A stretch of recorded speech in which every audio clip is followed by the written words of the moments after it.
And joining me now from Washington is a Democrat from Illinois' 8th Congressional District, Congressman Krishnamoorthi. Welcome back to the show, Congressman. Good to see you.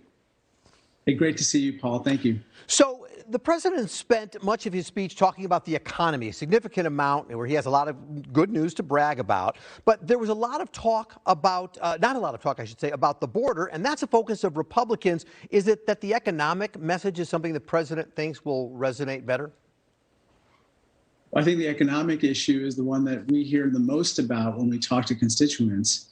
And I think that, tackling the issue of, making sure that we protect and preserve Social Security and Medicare is top of mind for a lot of Americans right now. There was a lot made of the jeers and the booing. And remember the first time it happened when Congressman Joe Wilson yelled out, "You lied," to President Obama in 2009. And now it just seems to be more of a free-for-all. I'm just sort of curious, does this say anything about the respect that the President of the United States commands and needs to command in front of the House? Yeah, I think that was a total lack of decorum. And I was very disturbed to see, folks like Marjorie Taylor Greene just yell out and heckle whenever she disagreed. And I think that just really kind of coarsens the dialogue and makes it harder to find bipartisan solutions to really challenging problems. On the other hand, I thought that the president handled it very well. I was there in the chamber, and I got to tell you that it seemed like he had parried nicely with them and was able to at least come to a temporary resolution where we all decided we were going to try to preserve and protect Social Security and Medicare, and of course gave a standing ovation for all seniors. Yeah, that wasn't in the script. I noted, and I thought that was a pretty slick move. Your guest at the State of the Union was human rights activist Rushan Abbas. Why? That's right. She is an activist for Uyghurs, and she was actually nominated for the Nobel Peace Prize last year. Her sister is in a prison in the People's Republic of China because of her outspoken criticism of the Chinese Communist Party's persecution of the Uyghur people. And so I brought her because of her incredible eloquence and because of her outspokenness with regard to human rights for people everywhere.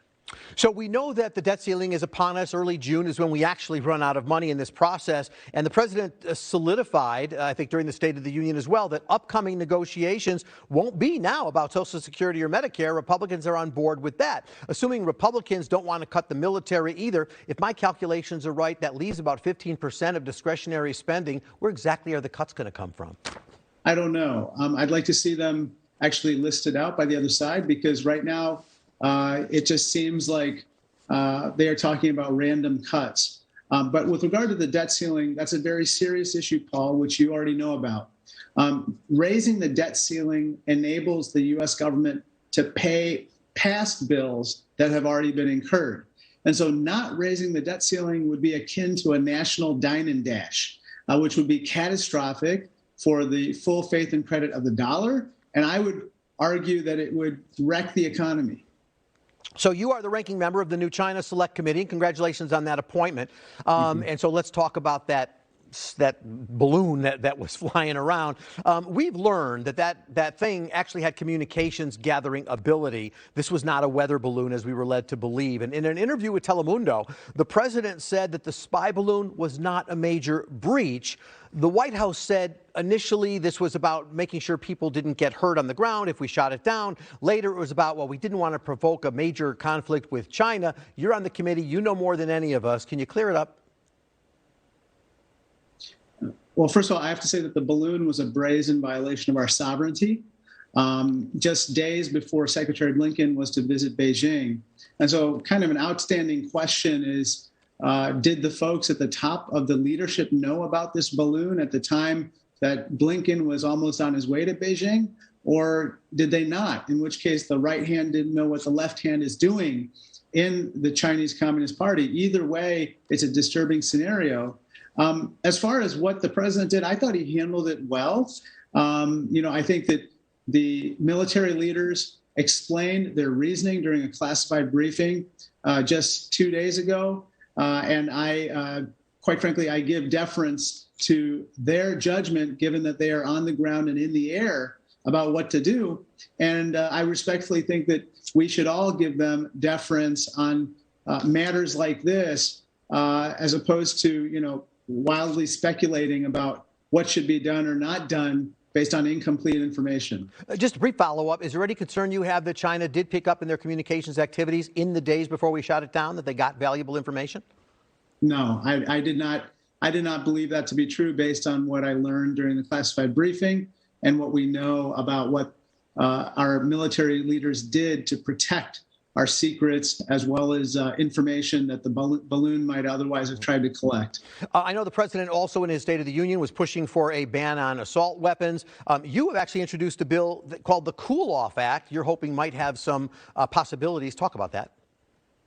Yeah, basically what it does is it requires a brief kind of pause, a cool off period between the time someone purchases a gun and the time that they receive it, in order to basically cool off crimes of passion and even thoughts of suicide. It's been shown by a study by the Harvard Business School to dramatically reduce suicides and homicides by double digits. The reason why we know this is because such a cool-off period was actually in place at one time in many states about 20 years ago. And so, and it's actually in several states even today. And so this has been shown to reduce homicides and suicides, and it seems like a natural a bipartisan measure that doesn't prevent people from getting access to firearms for hunting and sportsmanship and so forth, but it does reduce those crimes of passion. Just about 15 seconds for this question. It's a Republican-controlled House. Is it your sense that the agenda has changed? Will anything actually get done in this term? I think things have to get done, Paul, whether it's reauthorizing the FAA, funding the government, or raising the debt ceiling. Those are vital functions that we must get done.